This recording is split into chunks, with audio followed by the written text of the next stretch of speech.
生而为人啊，在群居生活中就会有各种各样的习惯，其中特别被认为禁忌的，我认为莫过于人相食。然而，在整个世界的历史上，大部分地方其实都还是留下了关于人吃人的传说或者是资料。当然，中国和日本也不能例外。几年前总结中国食人史的内容也是在网上红极一时。为什么人不能吃人？我们没有必要从理性的角度去考虑。在自然界中，共食其实并不是什么罕见的现象。螳螂会吃掉头领或者是伴侣，老鼠会吃掉自己的孩子等等都有。当生存的环境足够苛刻，是非善恶根本就无法判断，所以理性的去考虑这种事情是完全没有必要的。就像食肉不食马肝，不为不知味，言学者无言，汤武受命，不可谓鱼一样。对现代人而言，我想人相食的道德答案只能在心中。在石器时代文化和文明尚未发展的时期，情况是人类会基于本能做出最佳的决策，其中之一就是同类相食，甚至可以说是越接近自己的动物，其肉中就含有越多同类所必须要的营养素。当然，现在我们还知道同类相食会有软病毒，也就是疯牛病的风险。在日本，早在绳文时代起就有食用人肉的事情。美国动物学家莫尔斯在大生贝种中发现了混合猪和鹿骨的人骨，显然已经经过了烹饪。人骨上也有裂痕和伤痕，可能是在取出骨髓或者剥去肌肉时形成的。牺牲者可能是因为饥荒而被食用，也可能是由于其他的地位而被牺牲，比如生前是战俘或者是奴隶。这个原因并不清楚，但是日本从古代开始就有人吃人的事件，这是肯定的。首先，世界范围内发生人相食的原因大致分为5种：本能的欲望，或者是医疗目的，或者是重大灾害导致了粮食短缺，或者是战争中用以展示力量和残忍，以及作为习俗和仪式的副产品。在日本，南北朝时成书的《神道集》出现了最早的吃人记录，其中有这样一段：隋晋天皇每天早晚都要吃掉7个人，人们对此强烈不满，于是有人开始私下议论，猜测哪些人能幸存下来。但是隋晋天皇身体却很好，在位了很长时间，越来越多人担心，如果他继续执政的话，会有数不尽的受害者，开始考虑推翻这位暴君。害怕被吃掉的人们，先是散布谣言说将有大洪灾，让隋晋天皇去山洞里躲避，尽量将他与其他人隔离开来。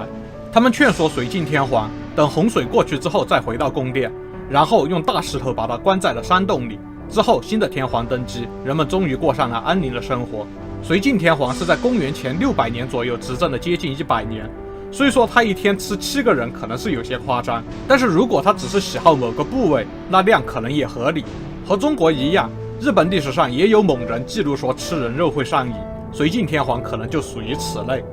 总之，日本的吃人记录最早就是追溯到这2600年前的故事。到了中世纪，日本的许多民间传说或者是演绎故事中，就经常会出现喜欢吃人的角色了。例如被源赖光击败的酒吞童子、安达原的鬼婆等等，他们就纯粹是为了满足食欲而杀人吃肉。虽然他们被视为妖怪或者是怪物，但是当时的日本人面对超过理解范围的人，基本都会当成神鬼对待。也许酒吞童子和鬼婆就是当时有食人癖的2个人吧。到了江户时代就更不得了了，当时人肉会被用在医疗目的。有些人认为吸食和自己同年同月同日出生的人的鲜血可以治疗疾病，肝脏、肺和心脏就可以治疗眼病或者是脑部感染，生肉则可以治疗传染病等等。当然，这些都是纯粹的古老迷信，即使你知道古代医书有类似的记录，也千万不要当真。臭名昭著的斩首四刀客山田昭右卫门就会取出受害者的胆囊和肝脏，用于制造一种名为清爽山田丸的药物。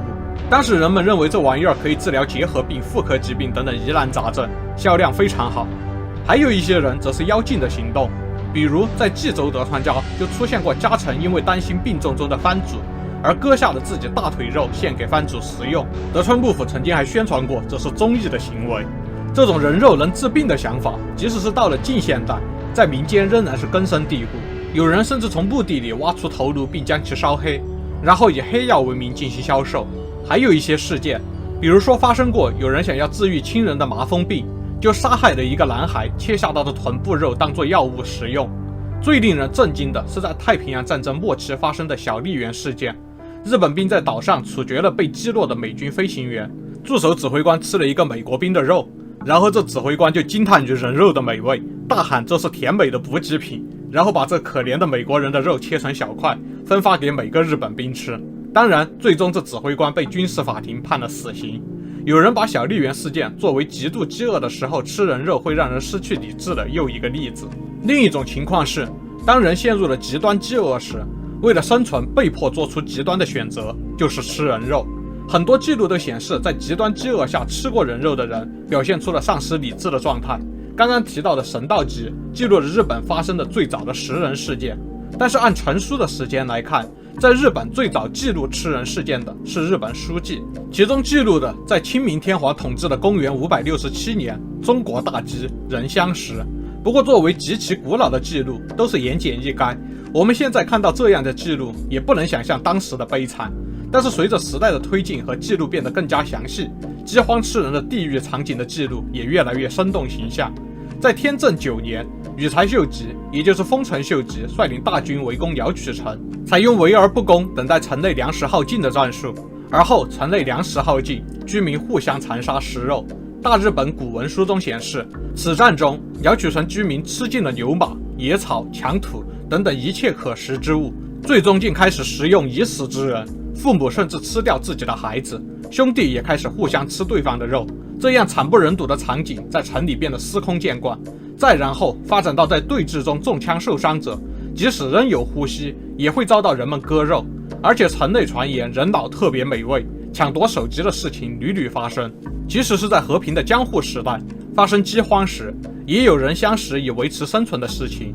在江户4大饥荒之一的天明大饥荒中，财政疲弊的东北诸藩根本没有赈灾的储备粮，即使是发生饥荒之前，官仓中也只剩下一点点粮食残渣。天明2年，饥荒来袭时造成了难以想象的惨重悲剧。到天明3年，人们连种子都吃没了，地方民众大量饿死。残留下来的记录见证了这场地狱场景。京青地区的信件显示，一名16岁的男子在家人已经离世之后，切下了家人手臂和大腿的肉食用以求生，这也仅仅让他比家人多活了11天而已。而在一个地方的年鉴中则有这样的记录：2个女人一起吃一具饿死的尸体4天，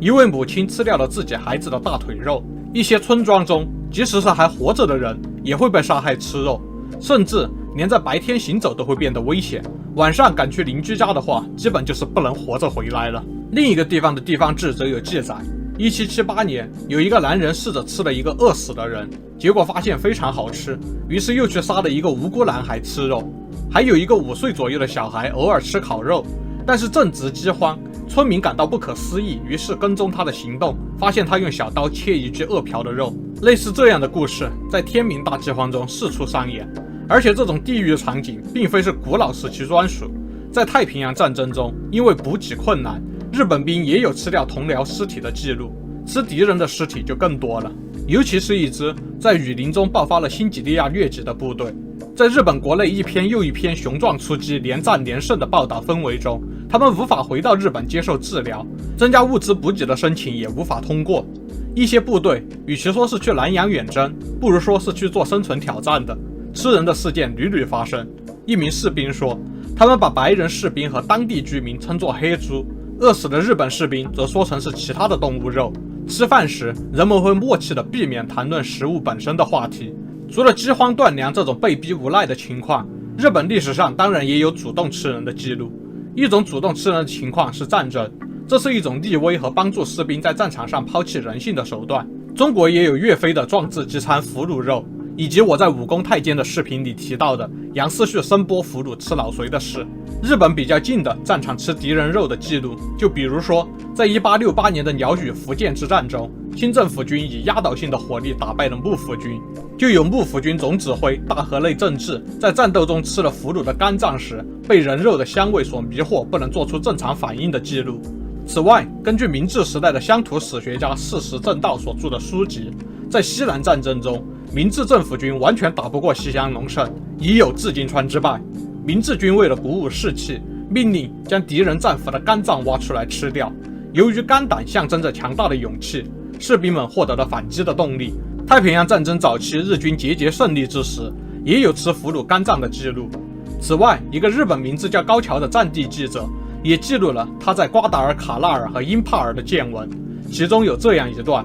有一名美军独自坚守阵地，战死时已经是全身密密麻麻的弹孔，负责进攻的日军营长把日本兵们都叫到这位美国兵的尸体前发表演讲说，都来向这位美国士兵致敬。我们一直以为美军士兵都是不知国家荣誉的软弱的家伙，但是这个美国士兵出色的战斗到了最后，你们也要改变对美国人的错误看法，好好学习这些优秀士兵的英勇姿态。当晚，日军肢解了这位美国士兵，他的肝脏被做成了主菜。另外，也有纯粹文化传统上的有吃人习惯的部族，在冲绳的一些离岛上，过去如果有人死亡，亲戚就会聚在一起吃掉他们的肉。不过现在已经变成了直接火化，然后吃猪肉代替，语言中倒是还保留了一些痕迹。在日本本土也存在着这样的部族，这种行为被称为古咬仪式，即使是到了当代，依然有人继续维持。比较出名的有演员胜新太郎在他的父亲的骨灰安放仪式上吃过骨灰，说是让亲人在自己的身体里继续活下去的仪式。